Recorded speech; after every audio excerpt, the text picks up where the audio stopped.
suggestions. Madam Thank you, Chair, Councillor Darby. can I just ask clarification, because Councillor Darby was talking about we are looking at tree rules, but we're actually looking at the whole process, aren't we?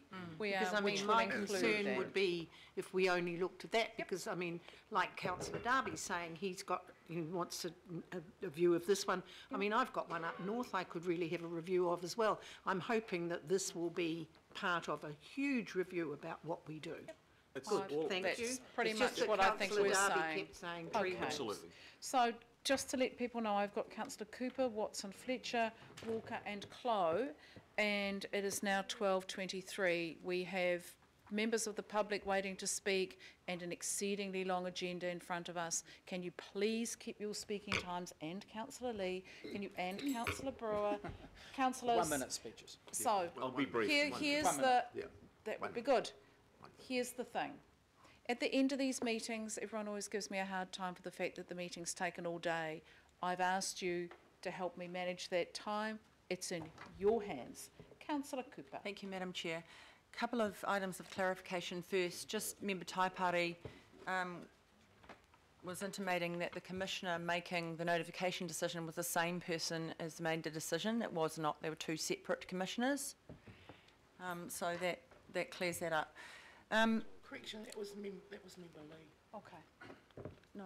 No, he wasn't Okay. here. That's So all we're right. just, the clarification's been made, the issue was raised, the clarification's been made. It was much Thank earlier. you. Yep. Thank you. So I guess for me, first of all, I do want to acknowledge the consent holders because we have to balance, of course, the natural heritage, which is extremely important, with people's lives. And this couple who've lived for 20 years in Titirangi have shown tremendous restraint and common sense and courage in this whole process, really, and they had their lives turned upside down in the face of threats of violence to themselves and their children.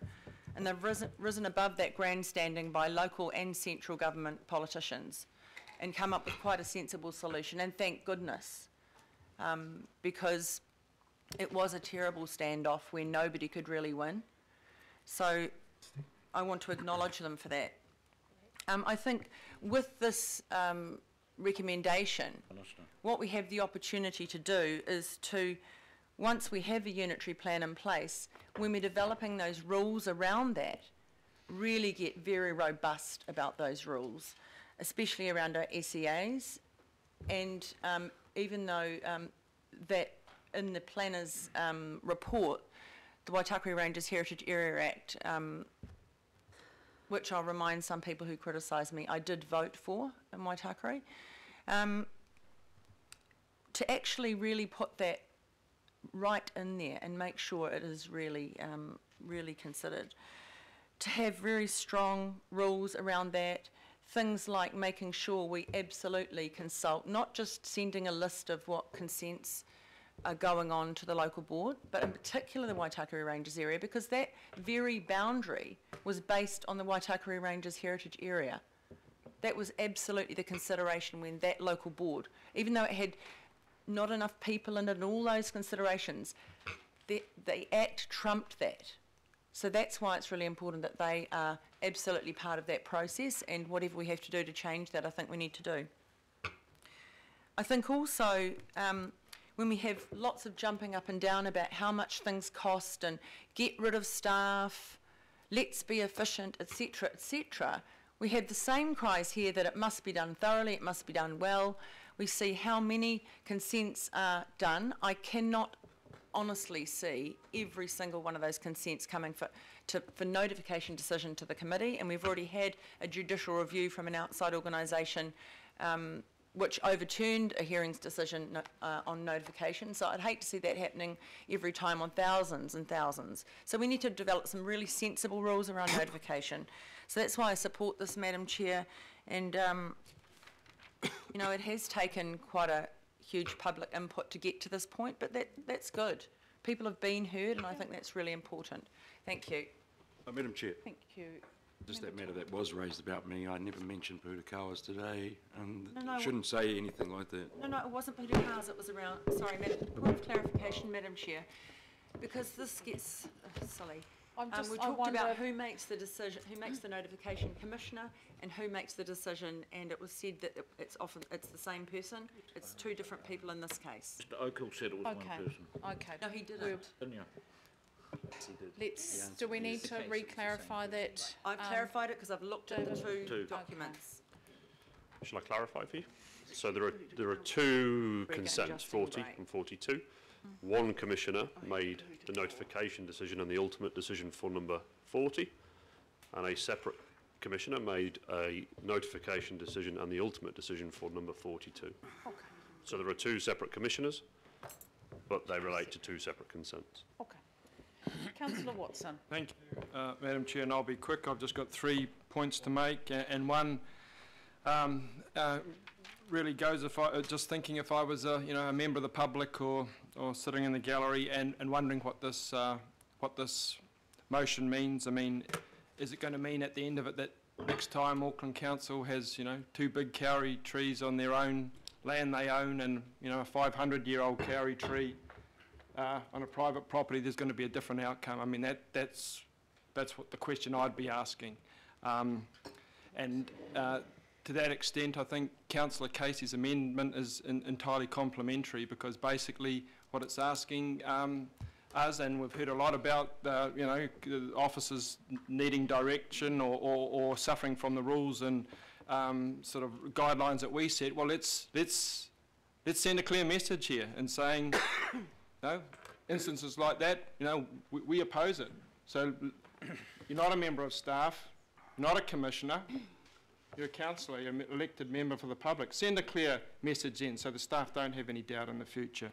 And finally, just in reference to the Mayor's comment to competing philosophies and the need to balance growth and the environment, I would suggest one of the reasons that we're dealing with this matter now is because we don't have a balance and it's not really competing. I would suggest that the environment and the heritage is competing with a hand tied behind their back, so I don't go along with that at all. Fair enough. Councillor Fletcher. Well, thank you, Madam Chair. And firstly, I want to endorse your comments around the purpose of today is certainly not to put pressure on the officers, but I think it is about elected members actually giving respect to democracy. And sometimes, at times, I felt that has got lost over the last 4 years. And the reality is, for me, and I'm unapologetic about bringing this matter to the council through the Parks Committee, because I think it needed daylighting, and I think it's actually been a healthy thing, even though it has taken a long time. I'm no radical. I'm a 60-year-old grandmother. But I want the public of New Zealand, and certainly the public of Auckland, to have confidence in this council. And this is really, to me, about the reputation of this council, that we can demonstrate that our processes are robust. They are those that the rest of New Zealand can look to, and I know with amalgamation, the rest of New Zealand has been watching to see how we cope with things. You've asked me to be brief, and I'm happy to do so, but private property rights, public rights, community rights, all of these had too little consideration when we rushed through the unitary plan to work to those statutory timelines you talk about. Therefore, I think, today we're dealing with the cost of residential servicing study, and we haven't got onto it yet, and that is a huge debate in itself. We do need, and a good organisation is one that's prepared on occasions to have a frank and fearless look at itself, look at its processes, and actually demonstrate that, maybe if there are things that we can do better, let's be open-minded about how we can achieve that. That in no way is disrespectful to these officers who I believe have presented themselves very well to us today. But I welcome your willingness for us to actually open up this by way of identifying issues that we could undertake better in terms of process. But it has been an arduous journey to get here. At the Parks Committee a couple of days ago, I was made to feel most unhelpful. But the reality is I'm sitting here as an elected member. I am taking those issues that I feel in terms of democracy very seriously. And if this has resulted in a review of process, then I welcome it, and I want to thank the officers for the courage that they've had. It's not easy facing up to the public when it's been an issue that has been all over the media right around New Zealand and parts of the world. But I think you've conducted yourself well, and hopefully we will get an outcome that involves quite a bit of common sense. But there are issues that relate to the environment that I do believe that we can better handle, and I think we can use the resources that we have within our own council rather better. And as we move forward, especially going into the unitary, the post-unitary plan era, we're going to have to be able to have the confidence of the public, because there will be great tests, as the Mayor has outlined, in terms of that issue of the environment and development. So if we have the public behind us, and in many ways local government touches on the public's life far more than central government does, it's important that today has been a point at which we can say, well, from here on in, we're going to have a look at our processes, we're going to give you the confidence that we are doing things as well as we can, and it's been good to have councillors input into that today. Thank you. Thank you, Councillor Fletcher. I pretty much agree with all of that. Councillor Walker. Yeah, just a quick question for clarity as it goes to the wording up there. Is it the case that this review is going to be complete and that it is not to be constrained by this bolt-on and to be included in Auckland Council submissions to central government? Part of the reason for doing this is it will be a very useful piece of work to include within our submissions to central government. Does it shorten the time frame? No. Is that what you're asking? No, it isn't a question about time frame. It's simply that in the wording of that, it talks about a review, but then it says specific and sole purpose of identifying matters, etc., and to be included in Auckland Council submissions to central government. Now, you could read that the review is going to be limited because it's going to be simply focusing on our submissions to central government. Now, I'm sure that that's not the case. Future council processes. So that is not the case? No, just have a look, Councillor. I've read it. Yeah. So that improved future council processes, the point that myself and Councillor Fletcher and Councillor Cooper and others have made, that we look at a review of our processes, taking into consideration the real impacts of any changes that we might make, but also it is a huge opportunity to have this live discussion with the RMA reforms. We'd be bonkers not to actually use it as part of that discussion. Okay, so my comment then is that certainly my view is that our processes at this point are by no means robust, and I think that what we have heard indicates that. I'm totally supportive of the motion that Councillor Casey has, because I think we need to send a very clear message to the people of Auckland and New Zealand as to where we stand. Okay. And that message can also then go to our officers so that they lift the game, because this is most important. Councillor, let's just be really clear and take some political responsibility here. The purpose of the recommendation that I have put forward is that we need to take governance responsibility for improving our processes.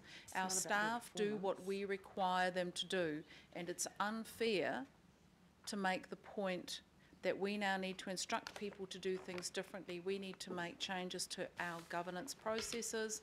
We need to understand the statutory timeframes that we might need to alter, and we need to look at the resource implications. If we want to change those, let's do them knowingly and in a useful way. We can do all the flag waving and politicking we want, but I think in this case we need to, and Councillor Fletcher put it really well, let's actually look at the reality of our processes, let's review those, and let's make meaningful change.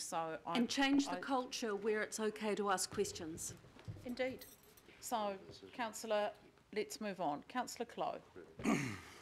Just firstly, I'd like to second Councillor Casey's recommendation, but she's agreed that we would add. By Councillor Watson. Okay, well then the seconder as well, to add the Rimu tree at 42 Pataroa Road. Okay. All right. I would like to speak. This I'm supportive of all the motions.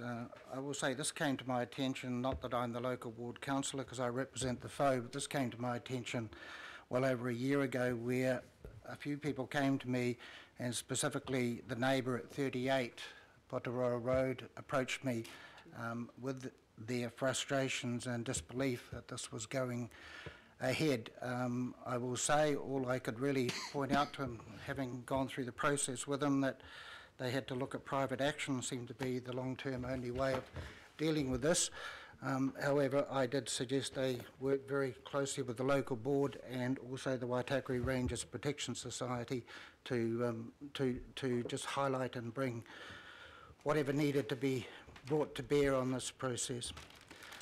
It's quite clear that our processes since the review of the RMA are, and the simplifying and streamlining are too loose, and hence I'd like to think this is going to have a great impact on how we go forward on our processing of consents.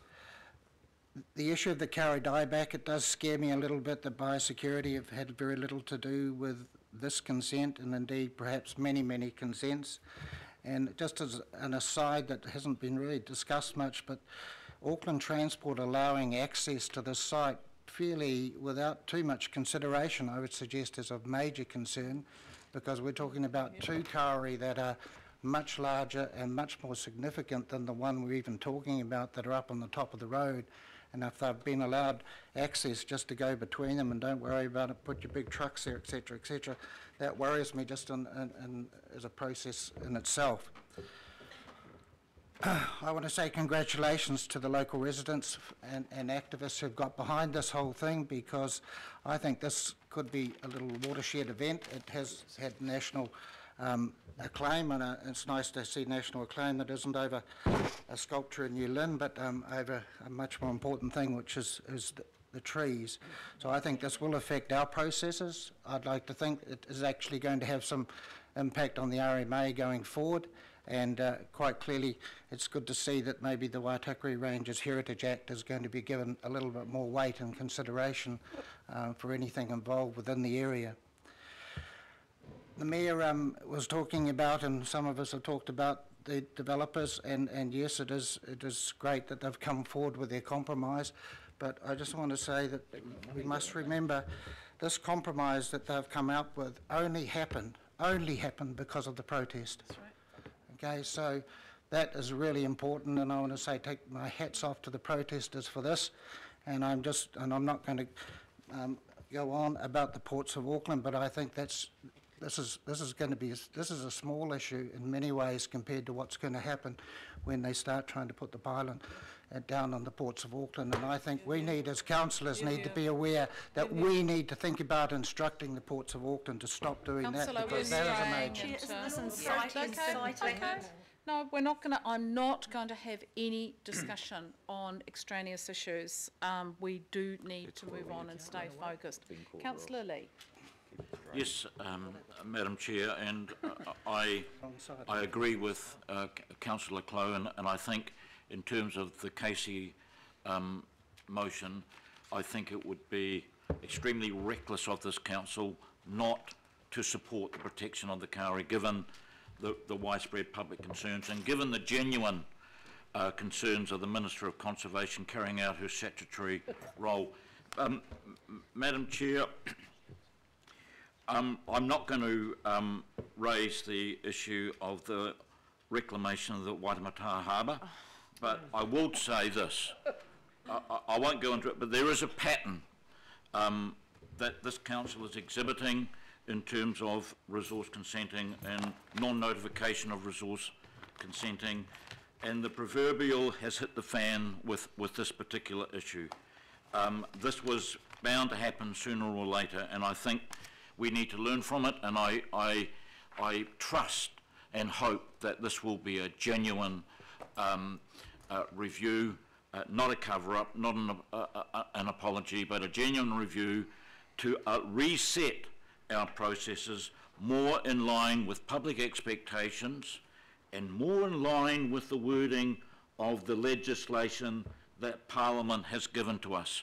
Both the Resource Management Act, and particularly Section 5 and parts 1 and 2, and also in this particular case, the Waitakere Ranges Heritage Area Act, and in regard to the Hauriki Gulf Marine Park Act. We need to reset the way we do things. It seems to me that we have gone too far, if you like, in regard to deregulating the existing processes as much as possible, getting consent through as quickly as possible, being business friendly as much as possible.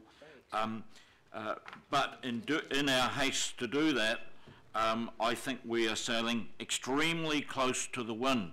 And again, I pick up on the points raised by Board Member Kaipari that there are elements of this particular consent which would be judicially reviewable. So let's hope that our review is meaningful, and I trust it will be. I was interested to hear the comments from the Mayor saying that we set the rules and staff are required to get on with it. And there seemed to be an emphasis, Mr. Mayor, of getting on with it. And I think that's a problem. We don't set the rules. Parliament sets the rules. If our rules are to only have 1% of consents notified, in terms of the context of the Resource Management Act and people and the central role of people and communities, I believe that that explains why this council is coming under a lot of criticism. The fact of the matter is, people and communities in Section 5 doesn't mean developers, doesn't mean corporations, doesn't mean bureaucracies, it means just that. And we are starting to hear more and more from people and communities that they are unhappy with the council and with this council's resource consenting processes. It's not just heritage villas in Ponsonby, it's not just bays on Waiheke Island, it's not just the harbour, it's all of those things. And I think we need to learn the lesson of the last few months. Madam Chair, you've talked about how the meetings have been clogged up, congested, if you like, with all of these issues. Well, we're bringing it on ourselves by shortcutting processes.